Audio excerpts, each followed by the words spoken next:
the end of a chapter, she was like, I'm in love with him. I don't even know what to say about that. Why would you lead us on, Stephenie Meyer? I beg to differ.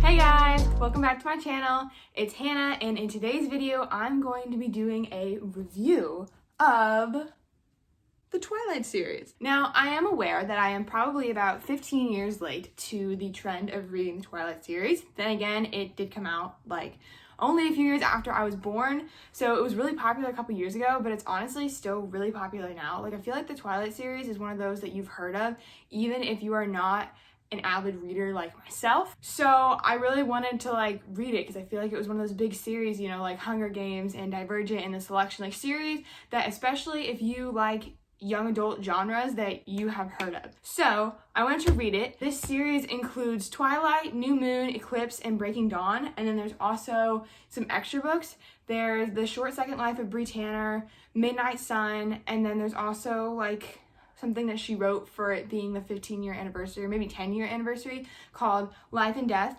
But those extra books are actually going to get its own video because this video is definitely going to get way too long with me just ranting about the Twilight series. If you have not read it, please stick around because I will let you know when spoilers are going to be coming out of my mouth. But you can still definitely listen just to see if you want to read it, because I know sometimes the Twilight series can be like one of those series that's you like it or you don't. If you want to stick around, I really appreciate it, and please don't forget to like, subscribe, and hit the notification bell. Oh, I want to give a little disclaimer real quick. I am in no way trying to take away the value from Stephenie Meyer's work. Her writing is beautiful. She definitely deserved to be published. I'm not trying to say that that she didn't deserve all the fame that came with her book. I'm just giving my personal opinion of it and like what I thought or what I would change, what I would keep, and telling you guys if I think you should read it. So now we're going to get started with the video. So the first book in the series is called Twilight, as we all know. I would say this is definitely one of the best books in the entire series. I actually really like this one. It followed, you know, the normal pattern a story would, where there's, you know, like the introduction. She sets up the story really nicely. You obviously understand a lot about the main character, which is Bella Swan. And then, of course, you have what authors call the inciting incident, which is basically when she meets Edward, who is the vampire. It's no surprise when you find out that he's a vampire, because that's honestly the basis of the entire story. Is anyone who hasn't even read Twilight knows that it is about vampires. So it's really not a surprise, and that is not a spoiler. If I did spoil it for you, I don't know if you've been living under a rock, but everyone knows that he's a vampire. Then obviously you get more hints that he's a vampire. Bella's confused. And then obviously you have the big moment. I'm not going to say what it is just so I don't spoil it, but like it follows the normal pattern. But I would say that this series, if I could sum it up in one word, I think it would just be unexpected. Like everything that happened in it, I never expected it to happen. It wasn't something where I was like having a theory about what was going to come next. No, I honestly had no idea what was going to happen like the entire time that I was reading this series. I definitely think this was a really well-written book. Stephenie Meyer is definitely a really good author. Like the way she describes things, I don't know about you guys, but when authors describe things like with really big words or like create such vivid pictures in my mind, like it captures me. So I don't know what your hook is, but that was definitely mine. I am about to go into a couple spoilers, so if you haven't read it, maybe just mute this part of the video and then you can unmute it once I put the book back down. I do want to say that one thing that I did not like about this first book is how early Bella was like, I'm in love with Edward. Like, I'm the kind of person who, in books, in any book, it doesn't matter if it's fantasy or sci-fi or supposed to be romance, in any book, if there's gonna be like a declaration of love, I'm a fan of when those are like made a really, really big deal. Like this, she was casually just like, at the end of a chapter, she was like, I'm in love with him. I feel like she shouldn't have known she was in love with him until like the second book. Like, I feel like in the second book, when she went to Italy to go stop Edward from going to the Volturi, or I don't even know if I said that right, that should have been when she was like, oh my gosh, like I'm in love with him, I want to save him. So for me personally, I just felt like they both came on too strong, because Edward, like it was like the middle of the book. book. And Edward was also like, oh my gosh, I love you. You've only had one random impromptu date with the guy, and it wasn't even supposed to happen because he had been tracking you. As you find out, if you read Midnight Sun, you find out like why he was even at that little downtown area in the first place. Like it was a little weird. Like she doesn't really know that much about him. She probably like just found out that he was a vampire. I think she did because it's literally on the back of the book. I don't know. I think it just should have been a bigger declaration because half of Twilight is that it is a love story. So I guess that would be my opinion on it. But other than that, I actually really enjoyed this book. And usually I'm not a fan of like blood, or I didn't know if I would like it, but I did enjoy the first book. The next book is New Moon. I also enjoyed this one. And then again, everything was unexpected. I feel like in these books, Stephenie Meyer definitely didn't hide a lot of like Easter eggs, I guess you could say, that like were supposed to be revealed like later in the series. Like I feel like there's books and series, like in the Throne of Glass series especially, there's things that are mentioned within like the first book that come back later on in like the 7th or 8th book, and you're like, oh my gosh. Like me personally, I know some people think that like when that happens there's just too much going on and that it's like too much to follow if things are being placed so early in the series. But for me, I just think it's amazing when authors can hide that many things and still keep it so low key until it comes back at the end of the series and you're like, oh my gosh.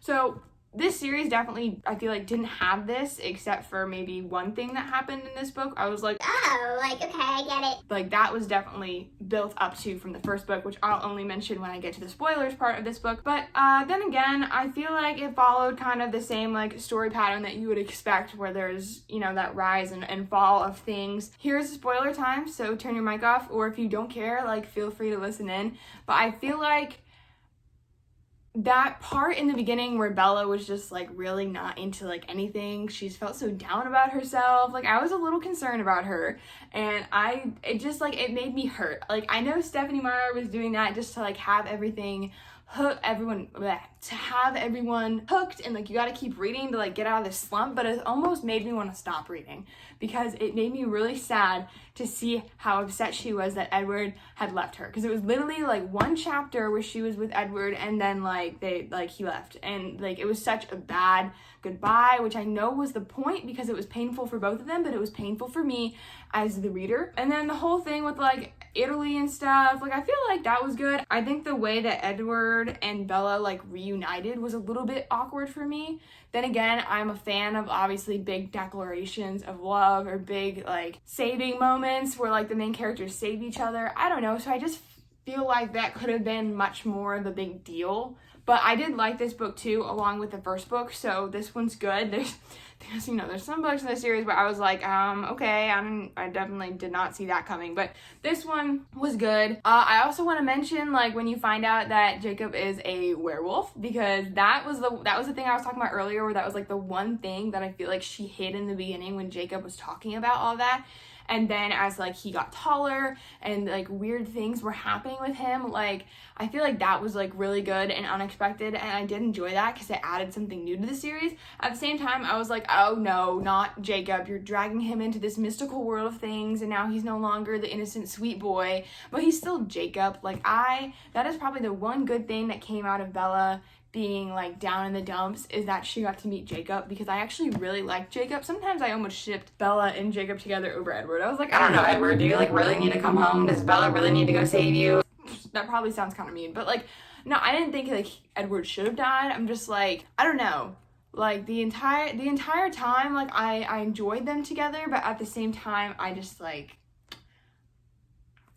I don't know, it was like either Bella has to become a vampire or like Bella would just grow old and he would stay 17. Like that's a little awkward. So then again, I was like, Jacob would be able to like provide for her if they ended up together.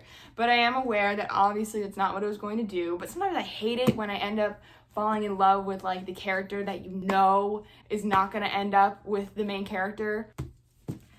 Now we have Eclipse. This is the third book. I feel like this one was maybe where things started to get a little bit interesting. I mean, honestly, this one out of all of them is probably the one where I forgot most of what happened. I did enjoy it. I just like, I don't know, it was where things started to get very, very unexpected. Like I really did not know what was going to happen next, which is usually a good thing, but I just feel like, I don't know, part of me didn't like that it was just so like whoa, like I didn't see that coming. I don't really have a whole lot to say about this. I mean, you obviously have some things that you found out. There's more like big climaxes going on. I mean, I would say it was interesting. I don't know. I just feel like the first two were probably better than this one. But this one does, like, an extra book takes off of this one, and I do like that because there's some, like, new characters introduced, which is good. I don't know if you're a fan of having new characters introduced, like, into the third book in the series, if it's too late in the series for you, but I'll let you figure that out for yourself.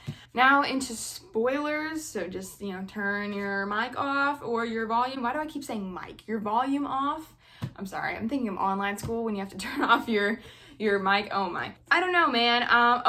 It hurt when Jacob got hurt. When I found out that Jacob got hurt, I was like really, really upset. It's like when I found out that like PETA had been taken by the Capitol in the Hunger Games, like I felt like, oh no. Even though Jacob was obviously the one in the love triangle that she wasn't gonna end up with, it like, I don't know.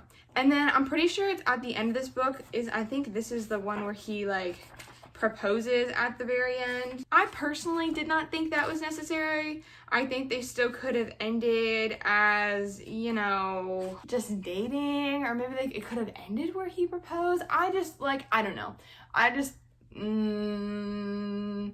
That part I was like, really? Like, they didn't really, I don't even know what to say about that. I just, like, I didn't think it was necessary for them to, like, get married. I don't know, but I know why he wanted to get married, because they kind of wanted to, like, you know, so like I'm all for, you know, doing marriage before that, but like I don't know, there was something that was like felt weird about that for me. I don't know if that was for anyone else. So yeah, that is Eclipse. I don't even know where to begin with Breaking Dawn. I know some people are like, Breaking Dawn is the best book in the series.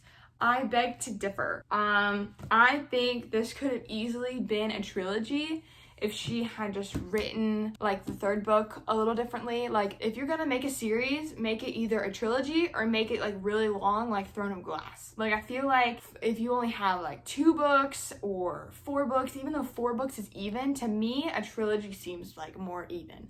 Like 4 books almost seems like you're dragging it, but if you do like 8 books, it seems like the story is like better paced. I don't know if that makes any sense, but like if it's gonna be a long series, make it longer than 4 books, because 4 books to me feels dragged out. Breaking Dawn was where I began to get very, very confused. This was definitely my least favorite book of the series. The entire time I was just like, okay, I don't really understand why you chose to have this happen. I don't really think it was necessary. I mean, like, you'll have to read it to understand what I'm saying, but I just feel like it was interesting, hence the title of this video. This book is the reason why maybe the Twilight series, I'm like, I don't know if I would read it again. Happy I did. I'm gonna have to like go on a rant, so if you want to listen to it, go ahead, but it is going to spoil, obviously. First, where I begin, I did get married in this book, and I was like, okay. I mean, I thought it was a little weird. Like, I felt bad for Charlie because Charlie really didn't know what was going on, and Renee, I mean, I guess Renee was supportive, but I don't know, I just thought like if it was the parents, it was really, really awkward for me because they had no idea like why this was happening, and the wedding just seemed like very, very awkward. And then of course I heard that Jacob like could barely show up to the wedding himself, and I thought that was painful. But what I thought was just really, really unnecessary was her getting pregnant. Like, I almost don't even want to talk about it, but I just thought that, like, I was like, that's, I mean, maybe, I think she was probably just trying to, like, make it so that Bella could end up a vampire but still live more of a human life.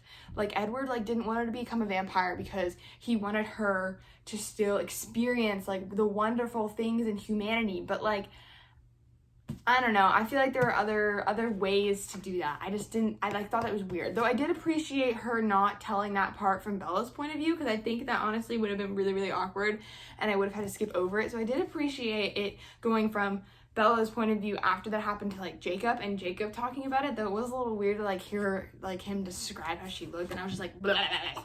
Like, I don't really want to listen to that because I don't do well with like blood or bruises or when people look like pale. Like, it just makes me feel really gross. And then we go in when it's from Jacob's point of view. Am I the only one who thought that he was going to end up with Leah. It was a little shocking one that she became a werewolf. I forgot. I know you find that out in the third book, so you kind of already knew that coming into this one, but like, I don't know why. Maybe that was on purpose. Like maybe Stephenie Meyer just wanted us to think that Jacob was gonna end up with Leah, but I almost wanted that to happen. Like I wanted Jacob to like be like, oh my gosh, like here's the happy ending, and I was hopeful that maybe during his part of telling the story we would see like a little kiss or like more chemistry. Like I thought honestly they had like a bit of chemistry going on, and maybe I was like, why would you lead us on, Stephenie Meyer? Because obviously Jacob does not end up with Leah, which was really awkward. I definitely ship them, and like they live a similar life, so they could have lived together. Jacob could have not been hanging on to Bella, because everyone knows that he was just like still attached to her, and it made me feel really, really bad for him. Then when Bella had the girl, the baby, and then at first I really didn't understand what was happening with Jacob's description. Like, you know, like, oh, suddenly like the string was cut and everything, it was just her, or like I didn't really understand what was happening until later in the book when it's back from Bella's point of view, when Bella finds out that Jacob imprinted on her daughter, which by the way, what kind of name is Renesmee? Okay, cool, you combine both their names, like that was a bit of a stretch, but okay. Some people are saying, and I definitely didn't understand this until I watched another person do a review on this and talk about like what they did and didn't like, but they said that Stephenie Meyer wrote it so that the only reason Jacob liked Bella was because he was in love with her unborn baby. Which, if that was the reason that he was attracted to her the entire time, no. I just didn't really, I didn't think that. I was just like, okay, now he imprinted on her baby. That's a little interesting. Maybe she did write it like that. I don't know. I didn't catch on to that, so I just thought that was a little interesting. I just think the fact that he imprinted on Renesmee, if I'm even saying that right, was just a bit awkward, because she's like half human, half vampire, so her aging is just like really, really weird. Like after a couple weeks, she looked like a toddler. But then Jacob, of course, kind of stays the same age until he gets rid of, is that a bug? Hello. He stays the same age until he gets rid of his ability to become like a werewolf. So then I was like, how is this gonna work? Like, I guess he's like kind of in love with her in like more of a brotherly way, but then like, is it ever gonna turn into something more? But that would be really weird, because like their aging is both very weird. They don't stay the same age, but they also don't age naturally and normally. And then, of course, there's a whole thing where they gather a bunch of the vampires together, and I thought that was kind of cool, because it did show like other characters and like what they could do. So I thought it was cool, like the guy who could like control nature, or the girl who had like electricity. Like I'm always a fan of people who have powers, and I just think it really adds something to the story. I mean, the whole battle scene was cool. Like Bella was like protecting them with her shield. Like it was cool to find out that she was like powerful, but I think personally that the story could have ended with them figuring out a way to make Edward human. I don't know how that would have been, and it probably wouldn't have been very realistic. I guess it was, I always knew she was gonna end up as a vampire, but for some reason the ending didn't satisfy me. Like I knew they were gonna be together forever, but it was interesting. This entire series was interesting. I mean, that's basically all I can say. So those are my opinions on this, and then I just want to have somebody say something like, overall, I would say on the whole romantic side of things, and this isn't going to be a spoiler, but it kind of definitely takes a while for Bella and Edward to have any sort of like romantic moment. Like even then, it doesn't seem like there's very much chemistry even throughout the first book, and then finally they maybe like kiss, but then it's like still like really awkward, because you know, you find out the reasons why. If you read it, you kind of know why it's awkward for Edward. And then if you do read this series, there is not a like I didn't think there was a very like explicit scene. It talks about it a little bit, but it's mainly just implied that they, you know, I don't know. So there's that on the whole romantic side of things, and there's also obviously the love triangle, which comment down below who you were going for the entire time. Obviously, we all knew who Bella would end up with. Just comment down below maybe what your thoughts were on the entire thing. And yeah, that is the end. That is my review of the Twilight series. As I said, if I could describe it, we're gonna pick 2 words to describe it. it would definitely be unexpected and interesting. If you are interested in like mythical creatures, or you are a fan of stories that take place like in a kind of normal environment, like this takes place like in an actual city in the US and talks about like Seattle and all that, then I would read it, give it a try, read the first book and see what you think. But if you're not, like, if blood really turns you off or something like that, or you're more of a fan of like worlds where, you know, it's more like fantasy and adventure, and it's like the world is made up and the characters are made up and there's more like powers involved, then maybe this isn't for you. I'm not going to tell you not to read it because I don't want to tell someone not to read a book, but it's for certain people. I really hope you enjoyed this video, and please make sure again to subscribe and turn on the notification bell. That way you can hear all of my book reviews that are going to be coming in the future, and I'm really excited to give more because this is obviously what I'm passionate about, what I can talk about, and I hope I can just reach out to other people who have the same hobby or passion, or they enjoy like reading like I do, and that we can all bond over our love for reading. So thank you guys so much for watching, and I will see you guys in the next chapter.